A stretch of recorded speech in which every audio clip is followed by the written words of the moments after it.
Alright, magandang umaga po sa inyong lahat mga kababayan, Batang Maynila to. Nandito po tayo ngayon. Ito, hawak ko cellphone ko. Nandito ako sa Facebook page ng Pinoy Info. Ito mga kababayan, tandaan nyo Pinoy Info. Ito po ay Facebook page na mayroong 140,000 followers. At meron po siyang 603 na following. At meron nakasulat dito, this page was created to share happiness. Ito raw page na ito ay ginawa para magpakalat ng kaligayahan. Ito pong Facebook page na ito ay meron pong ipinost 4 hours ago. So kung ngayon ay alas 12 ng madaling araw, ito po ay pinost sila alas 8 ng gabi. At ito, tingnan nyo po yung kanilang ipinost. Yan po ang kanilang ipinost. Babasahin ko Sabi nila, rest in peace, Ma'am Christy.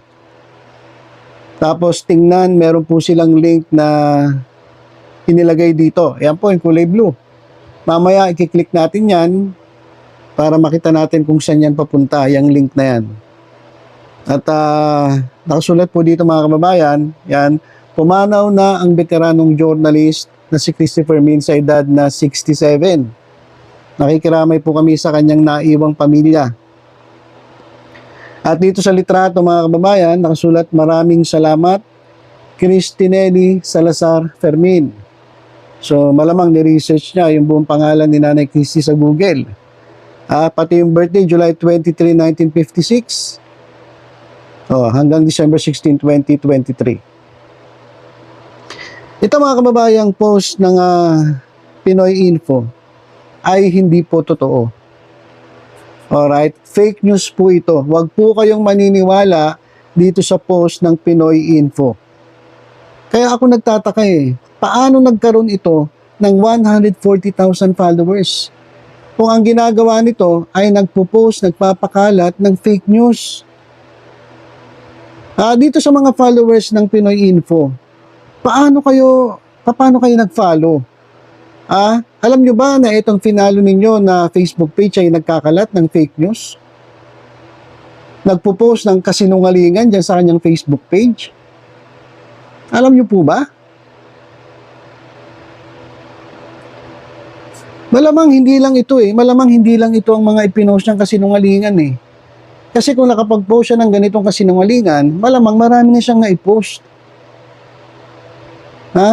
At ito mga kababayan, ito po pinost intentionally. Sinadya po ito. Sinadya po ito ng Pinoy Info. Hindi po ito isang mali. Sinadya po ito ng Pinoy Info. Kung anong dahilan, malamang marami. Mamaya tingnan natin yung mga pwedeng dahilan bakit siya nagpo-post ng ganito. Pero ito nakakatakot mga kababayan. Biruin ninyo, 140,000 followers. Ibig sabihin, marami siyang napapaniwalang tao doon sa kanyang pinagkakalat na fake news. Nagpo-post siya ng mga hindi totoong mga balita, mga maling impormasyon doon sa mga followers niya na ang dami, 140,000. Grabe, di ang dami niyang naililigaw na tao. Itong Pinoy Info Facebook page na ito.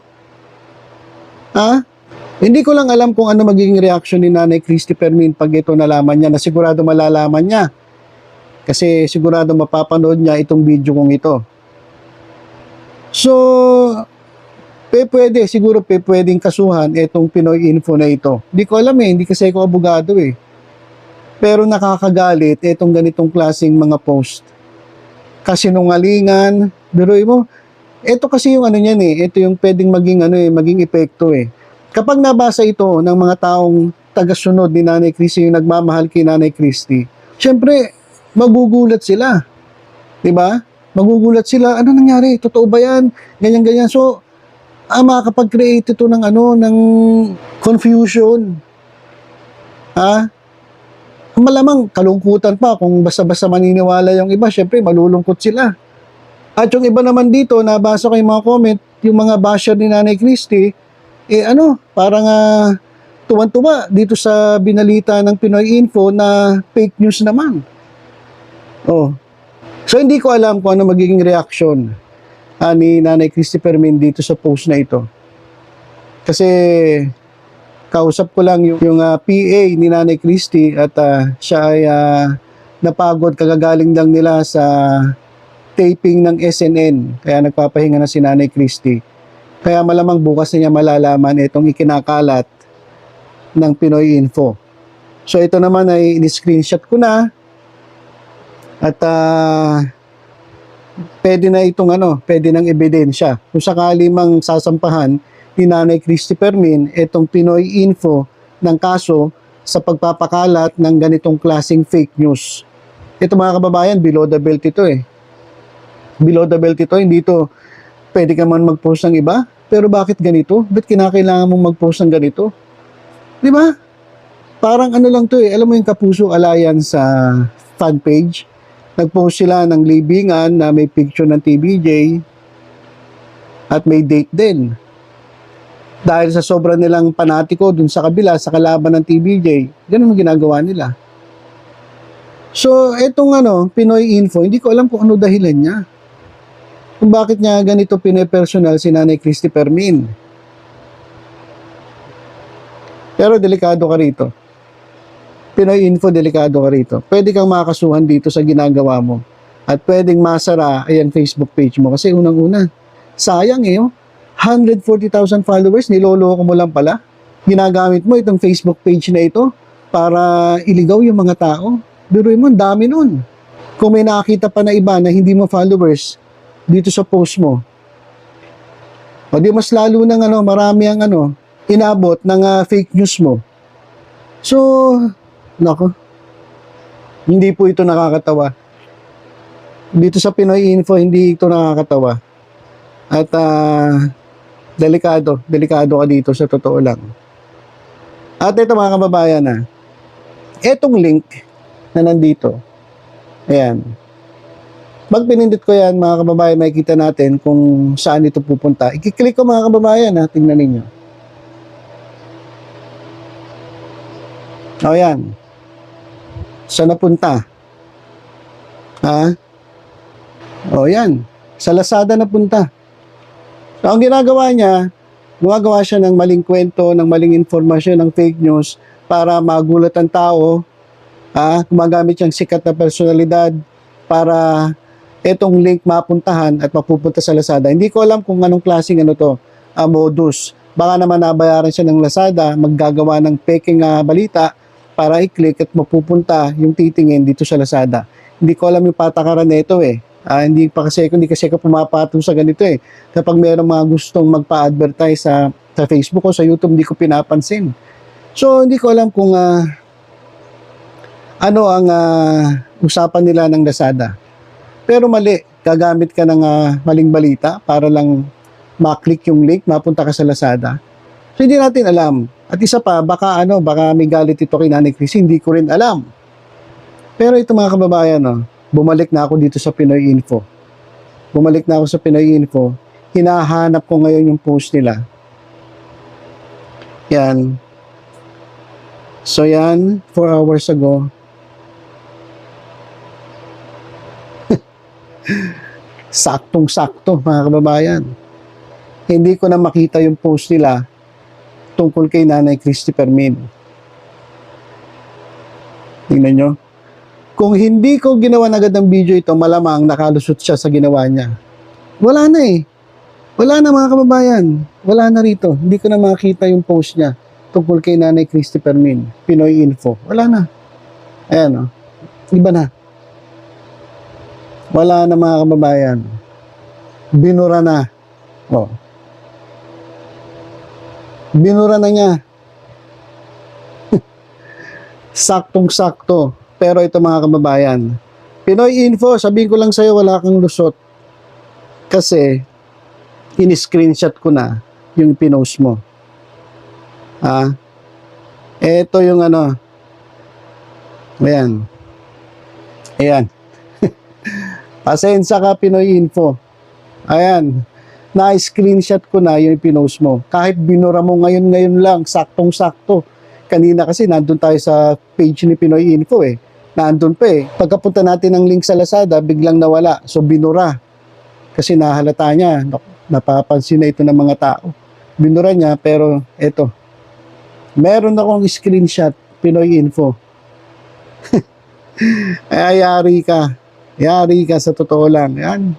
Ang dami kong screenshot. Ayan. In-anticipate ko na kasi buburahin mo eh. Oh. Yan.